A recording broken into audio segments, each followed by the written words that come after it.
Kitchen lab లోపల మనం ఈరోజు తినరా మైమరచి తినరా మైమరచి తినరా మైమరచి రాజపాయసం గురించి మనం ఇప్పుడు తెలుసుకుందాం ఫ్రెండ్స్. రాజపాయసం అంటే ఏంటి అసలు? అదే ఇప్పుడు మీకు నేను చెప్పబోతున్నాను, శ్రద్ధగా వినండి మరి. రాజపాయసం. ఆనాడు సుజాత తన వ్రతపూర్తి అగుట వలన పాయాసము బండి గౌతమునికి నివేదించదలచి ఆమె పాలు పితికి కాచి 7 మారులు మీగడలు తీసి ఆ మీగడతో కొత్త బియ్యమును కొత్త పాత్రములో పోసి కొత్త పొయ్యి అలికి నిప్పు అంటించి మధుపాయాసము వండెన్. ఆనాడు సుజాత తన వ్రతపూర్తి ఎగుట వలన పాయాసము వండి గౌతమునికి నివేదించదలచన్. ఆమె పాలు పితికి కాచి 7 మారులు మిగడ తీసి ఆ మిగడతో కొత్త బియ్యమును కొత్త పాత్రములో పోసి కొత్త పొయ్యి అలికి నిప్పంటించి మధుపాయసము వండెన్. ఇదా ఆచార్య తిరుమల రామచంద్ర ధర్మదీక్షలో బుద్ధుడికి నైవేద్యంగా తినిపించేందుకు సుజాత తేనె కలిపిన పాయాసాన్ని ఎలా వండిందో ఈ వాక్యాల్లో వివరించారు. 6 సార్లు మిగడ కట్టిన పాలను నిర్విఘ్నంగా పాచితపయ అంటారు. ఏమంటారు? పాచితపయ. అలా కాయటమే ప్యాస్చరైజేషన్ అంటే పాలలో ఉండే చెడ్డ బ్యాక్టీరియాలను నశింపజేసే ఉపాయము ఇది.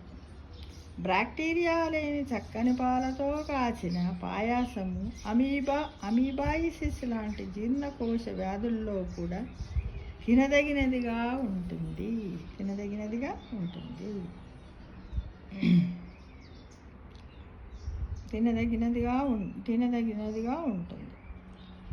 క్షేమ కుతూహలము అనే పాకశాస్త్ర గ్రంథంలో దీన్ని రాజపాయాసము అని పిలిచేవారు. ఆయుర్వేద గ్రంథాల్లో పాయాస పరమాన్న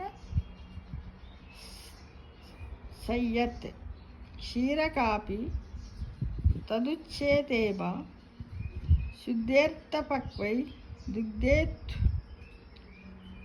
ఘృతాస్తాస్తుండ నచేత్. ఏంటిది? ఇది శ్లోకం అన్నమాట. ఏం శ్లోకం? సయ్యాత్ క్షీరకాపి తదుచ్చేతేబ శుద్ధేర్తపక్వే దుగ్ధేతు ఘృతాత్తస్తుండలా నచేత్. అంటే పాయాసము పరమాన్నము క్షీరిక ఇలా పిలిచే పాయాసాన్ని వండటానికి పాలు సగం అయ్యేదాకా మరిగించాలని స్పష్టంగా పేర్కొన్నారు. శ్రీనాథుడు శృంగార నైషధంలో అమృత రసోపంబైన కమ్మని యానవాల పాయాసం అని అన్నాడంట. దీన్ని వ్యాధులు కలిగించకుండా రుచిగా ఉండేలా ఆనవాలు అంటే 6 సార్లు పొంగు వచ్చేదాకా కాచిన పాలలో వండిన పాయాసము అని అర్థం. ఒక పొంగు రానిచ్చి పాలు కాయాలనుకుంటా.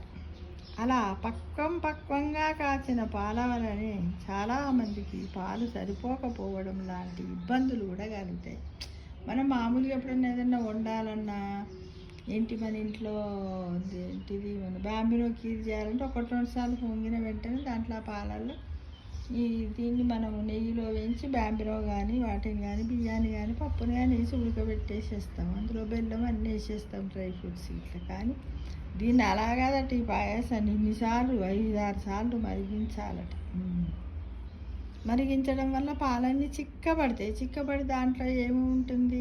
వెన్న రూపంలో ఉన్నటువంటి నెయ్యి అంతా కూడా ఉంటుంది. దానివల్ల కూడా చాలా ఇబ్బందులు చాలా కావాల్సి వస్తుంది కదా. శ్రీనాథుడు ఏమన్నాడట? కాశీఖండములో బంధుజనులు భుజించి అన్నపూర్ణ దరహాస చంద్ర కిరణంబుల బోలెడు పాయాసన్నములు అని అన్నాడట. అంటే కాశీ అన్నపూర్ణాదేవి చంద్రకిరణాల లాంటి చిరునవ్వుతో పాయాసన్నాన్ని వడ్డిస్తే బంధుజనులు భుజించినట్టు రాసిందట. బంధుజనులు భుజించినట్టు, ఎందుకంటే ఇక్కడ చెప్పాడు కదా, గౌతమునికి వడ్డించింది వంటి అని చెప్పారు కదా. అలా కాశీలో అన్నపూర్ణది అలా. అయితే బియ్యము లేదా ఇది ఎలా అంటే చూడండి, తయారు చేయడానికి మళ్ళీ చెప్పాడు ఏమని, బియ్యము లేదా బియ్యం రవ్వని పాలకు 8వ వంతు తీసుకొని నేతితో దూరగా వేయించి ఆ పాలలో వేసి తగినంత తీపి కలిపి పాయసం వండాలి. బెల్లము లేదా పంచదారతో వండుకోవచ్చు, లేదా చల్లారిన తర్వాత తేనె కలుపుకుంటే ఇంకా రుచికరంగా ఉంటుంది. ఇది రాజపాయాసం అంటే నిజంగాను తయారైనట్టు. అంటే బెల్లాన్నైనా దేన్నైనా కలుపు, చక్కెరతో చేసుకోవచ్చు, బెల్లంతో చేసుకోవచ్చు. దీనికి దుర్జార అంటే ఆలస్యంగా అరిగే స్వభావం ఉందంట. అంటే అంత పాలు కదా, లేటుగా అవుతుంది. వ్యాధి నుంచి కోలుకున్న వారికి, బలహీనులకు ఇది తక్షణ శక్తినిచ్చి దేహాన్ని కాపాడుతుంది. ఇంకా దీన్ని తినడం వల్ల రక్తస్రావంని ఆపుతుంది. రక్తనాళాల్లో బ్లాకులున్న వాళ్ళు తప్ప అందరూ అంటే కొద్దిమందికి హార్ట్లో బ్లాక్స్ ఉంటాయి కదా, ఈ మధ్యలో స్టంట్లు వేస్తే అలాంటి వాళ్ళు, షుగర్ వ్యాధి ఉన్నవాళ్ళు తీపి తగిన జాగ్రత్త తీసుకుని కొంచెం తినాలి, ఎక్కువ తినద్దు, ఎఫెక్ట్ అవుతుంది. ఇందులో ఏలకుల పొడి, పచ్చకర్పూరం, జీడిపప్పు, బాదం పప్పు లాంటివి కలుపుకుంటే పోషక విలువలు కూడా పెరిగి రుచికరంగా ఉంటాయి. అయితే 1930 గాంధీజీ సత్యాగ్రహం జరుగుతున్న సమయంలో గుంటూరు జిల్లా కావూరులో నెలకొల్పిన వినయాశ్రమం ప్రజలకు అనేక శిక్షణా తరగతులతో పాటు కొన్ని ఆరోగ్య చిట్కాలను కూడా అందజేసింది. ఈ గాంధీజీ అక్కడొకటి అందరికీ తెలుసు, అప్పుడు ఒక చిన్న ఆశ్రమాన్ని సత్యాగ్రహం అప్పుడు అందరికీ చిన్న చిన్న చిట్కాలను చెప్పిందంట. అందులో పాయాసం వండేందుకు కూడా కొన్ని మెలకువలను కూడా తయారు చేసి నియమాలను చెప్పాడట. దాని ఉపయోగాల గురించి, వండే విధానం గురించి కూడా వివరించారని అంటున్నారు. పాలలో బియ్యాన్ని పోసి ఉడికించాలి, కానీ ఉడికిన అన్నాన్ని వేసి పాయాసము కాయకూడదు.